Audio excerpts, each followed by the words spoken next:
starting off the video making a carrot cake cheesecake for my dad's birthday. This is, I would say, my second foray into actually baking something from scratch.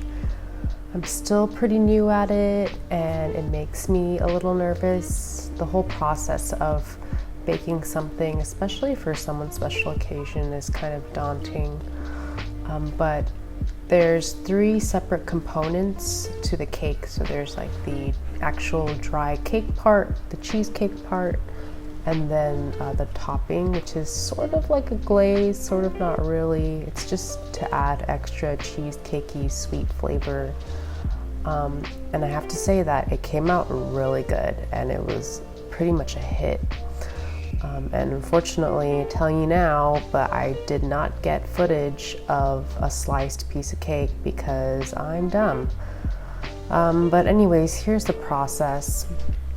I have to say, I believe I took a week off, so there's a break in between my videos. I actually got a tooth infection, which was totally not fun. It was actually pretty large and underneath one of my wisdom teeth that I'm going to get pulled out in like less than 2 weeks. So I'm nervous and excited. Nervous because I hate the dentist and it's going to be pretty much a surgical procedure, and why is that fun to anyone? And then excited because I don't want to have to deal with them anymore. They've always been kind of a pain in my ass, so they never hurt until this infection crept up. So I don't know if you'll see in this footage, but I have my mask on because my face was completely swollen and puffy. Like my gums looked like pillows. They were so bad. But I didn't want to be seen on camera, and I couldn't really speak because talking hurt. At this point, I'm pretty sure I was on antibiotics and some pretty strong ibuprofen, but I just was not in the mood. Anyways, this is me assembling the cake portion now. Before it was just pretty much the cheesecake. I have to say, I followed this recipe online and I was not exact with the sugar measurements. If anything, I tried to pour a little less than what they asked for because my family doesn't like their desserts too sweet. They kind of like lightly sweet desserts, and I agree. I don't like when anything is too like cloyingly decadent and sugary. And I felt like it didn't really have a negative effect to the final cake, so I feel like I'm going to keep doing that from now on because I feel like a lot of desserts are overly sweet for no reason.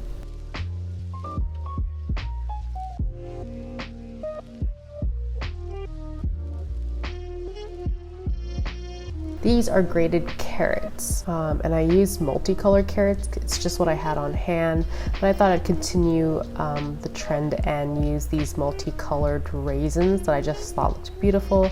I tried them, they were just okay, but whatever, I'm just putting them into the cake because I actually like raisins. They always meld well into carrot cakes.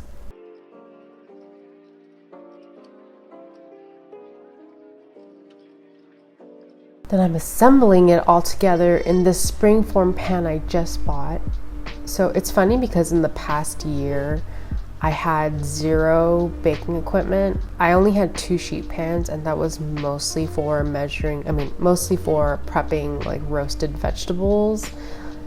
But I'm finally, after I got married, I put some baking supplies on my registry and I got them all, and I'm still continuing to buy.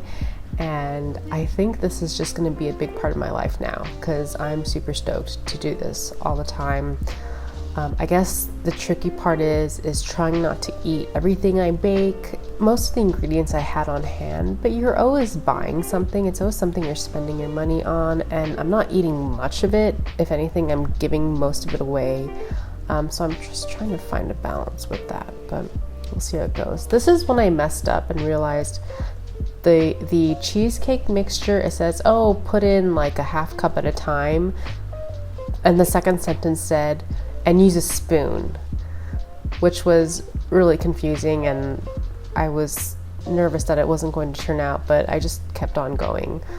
So the bottom layer is the cake batter, then you kind of spoon dollops of the cream cheese mixture, and then put more of the cake mixture on top, so it's kind of layered. I don't know what the benefit is at besides an interesting looking cake. But after the cake batter, then you spoon the rest of the cheesecake batter on top. This was actually a little bit tricky because I wanted to make sure that all of the cake batter was covered, but the cheesecake mixture is really like gloopy and kind of hard to work with, so it took me a while for it to look like this, which I'm really praying that it works out. I also found out that I really hate taking cream cheese out of the fucking foil. It's so super annoying. But this is where I'm making the topping. So you use like 2 ounces of cream cheese, 2 tablespoons of butter, and you kind of whip it together awkwardly. And you put in a bunch of powdered sugar. And this is where I also cut down on the sugar because I asked for like, I don't know, like a full cup more than, and it was kind of daunting to put that much sugar into the topping, which resulted in just a very meager amount.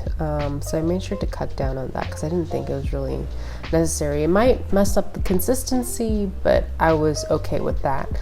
I was just afraid that it would be too sweet.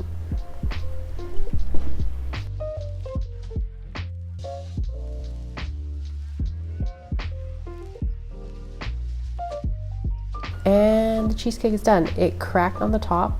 I stuck it in the freezer to cool it down because I realized I didn't have enough time for it to cool and set, which resulted in kind of a wrinkly, shrunken version of the cheesecake I pulled out of the oven. Big mistake, do not put it directly into the freezer when you make a cheesecake, even if it's only half cheesecake. You want to set it to room temperature before you stick it into something super freaking cold. But thankfully I have this topping that I'm going to cover up all the ugly little nooks and misshapen crannies of this cake.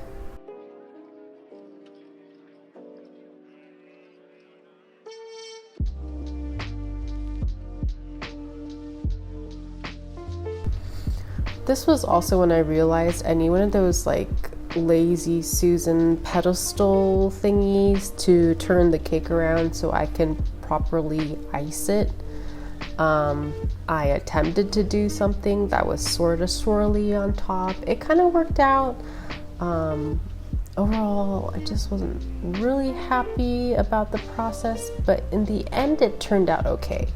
I also chopped these pecans one by one because I really wanted to make sure that they were neat little chunks and not like half big chunks and half powder, which usually happens when I chop nuts.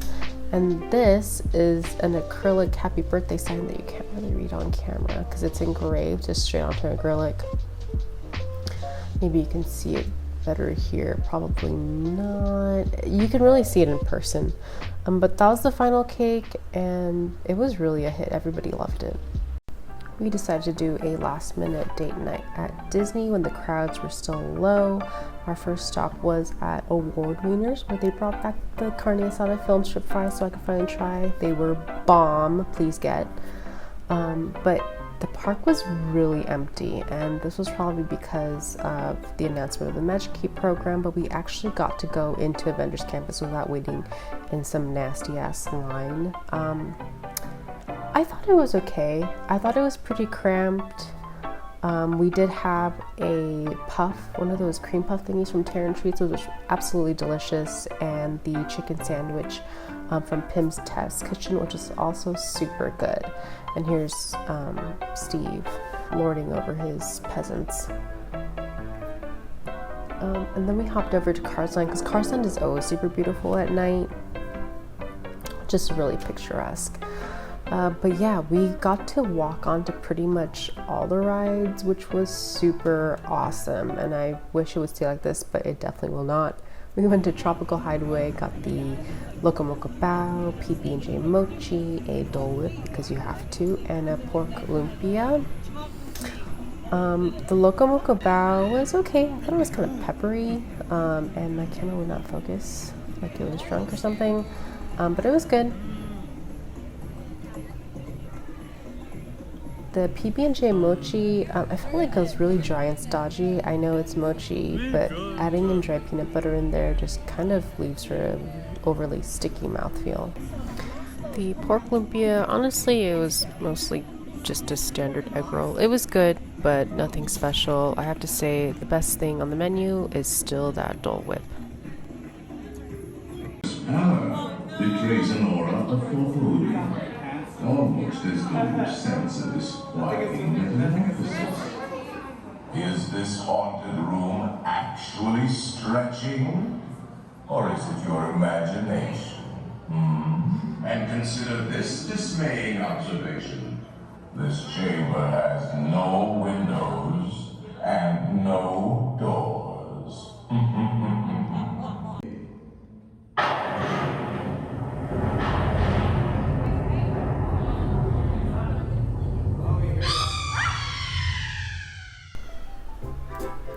But yeah, that's pretty much it for this video. Apologies I don't have any more, but I'm just going through some dental issues at the moment, but planning on bringing a lot more to the table the next time around. Thanks for watching. Bye.